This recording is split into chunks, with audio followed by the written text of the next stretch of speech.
कल रात्रि भोज पर उन्होंने भारतीय भोजन के साथ जो मेरी आवाभगत की, मैं उसे सदैव याद रखूंगा। हम दो देशों के बीच फुल डिप्लोमेटिक रिलेशंस को भले 25 साल हुए हो, लेकिन सच्चाई यही है कि भारत और इजरायल कई 100 साल से एक साथ के दूसरे के साथ बहुत गहराई से जुड़े हुए हैं।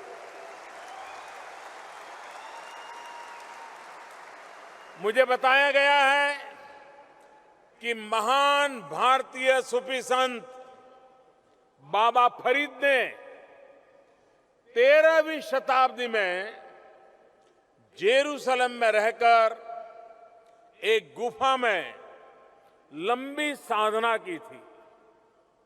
बाद के दिनों में यह जगह एक प्रकार से तीर्थ स्थल में परिवर्तित हो गई। आज भी ये जगह जेरूसलम और भारत के 800 साल पुराने रिश्तों का एक प्रतीक बनी हुई है। 2011 में इस श्राइन के केयरटेकर शेख अंसारी जी को प्रवासी भारतीय सम्मान भी दिया गया था और मुझे आज उनसे मिलने का भी सौभाग्य प्राप्त हुआ।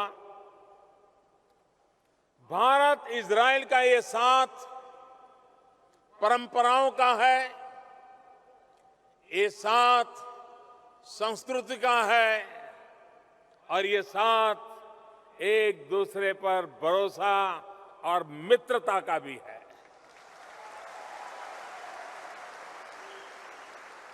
हमारे त्योहारों में भी एक अद्भुत समानता है।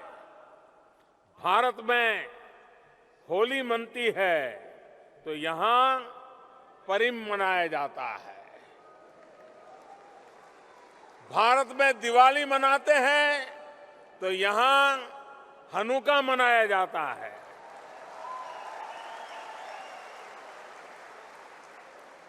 मुझे ये जानकर बहुत खुशी है कि ज्यूइश पुनरुत्थान के प्रतीक मैकाबिया गेम्स का कल उद्घाटन हो रहा है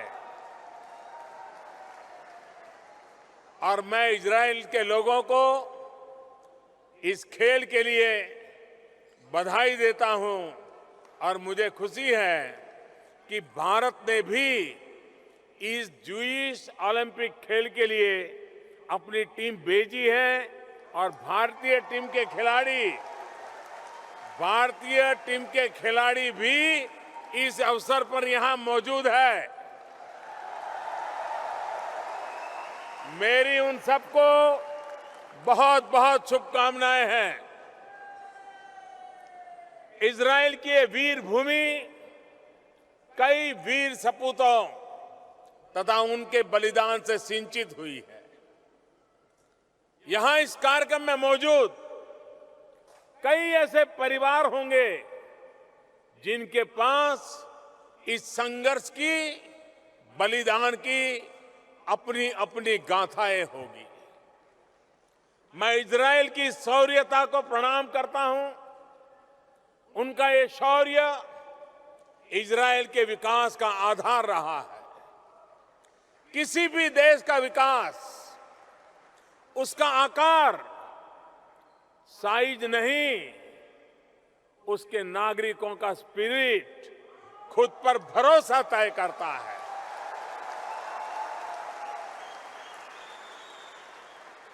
संख्या और आकार उतना मायने नहीं रखता, ये इजराइल ने करके दिखाया है, साबित किया है। इस अवसर पर मैं सेकंड लेफ्टिनेंट एलिस एस्टन को भी श्रद्धांजलि देता हूं, जिन्हें इजराइल सरकार ने राष्ट्र निर्माण में उनके योगदान के लिए सर्टिफिकेट फॉर गैलेंट्री से सम्मानित किया था।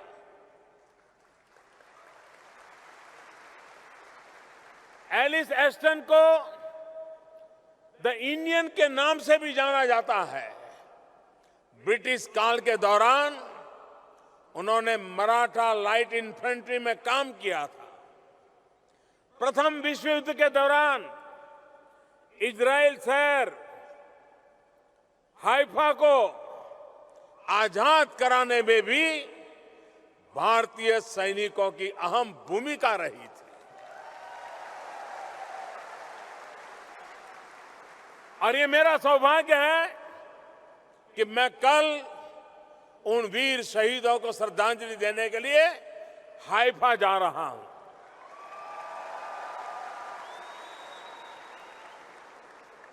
कल रात को मेरे मित्र प्रधानमंत्री नेतन्याहू के यहां खाने पर गया था। बड़ा पारिवारिक वातावरण था, हम गप्पे मार रहे थे। सुबह 2:30 बजे तक हम बातें करते रहे इंडियन टाइम से। और निकलते समय उन्होंने मुझे एक तस्वीर भेंट की, और जिस तस्वीर में प्रथम विश्व युद्ध के दौरान भारतीय सैनिकों द्वारा जेरूसलेम को लिबरेट कराने का एक बहुत ही हृदयस्पर्शी दृश्य, एक तस्वीर उन्होंने मुझे दी।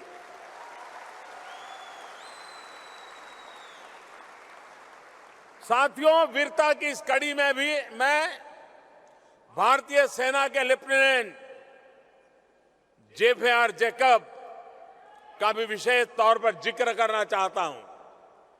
उनके पुरखे बगदाद से भारत आए थे।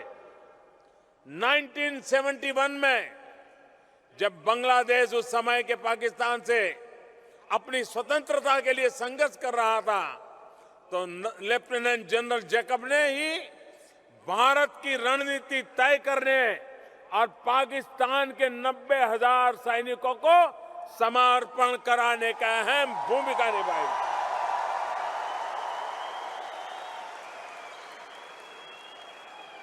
साथियों, जूइश समुदाय के लोग भारत में बहुत कम संख्या में रहे हैं, लेकिन जिस भी क्षेत्र में रहे हैं उन्होंने अपनी उपस्थिति बहुत ही गौरवपूर्ण रूप से अलग से दर्ज कराई है।